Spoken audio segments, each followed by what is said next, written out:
મુંબઈમાં આજે મેઘાનું red alert. ભારે વરસાદના કારણે મુંબઈના હાલ બેહાલ. ભારે વરસાદના પગલે ડેપ્યુટી સીએમ ફડણવીસનો મુંબઈમાં આજે મેઘાનું રેડ એલર્ટ. ભારે વરસાદના કારણે મુંબઈના હાલ બેહાલ.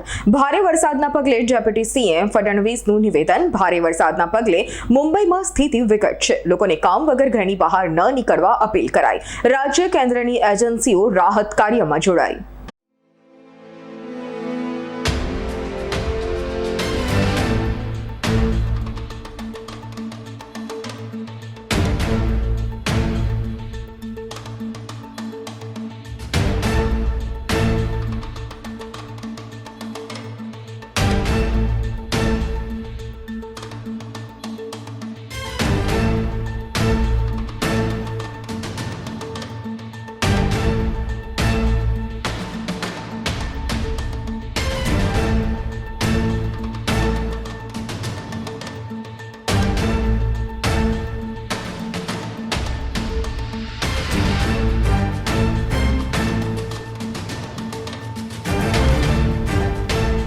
અમારી તમામ માહિતીથી અપડેટ રહેવા માટે જોડાયેલા રહો S9 ન્યૂઝ સાથે.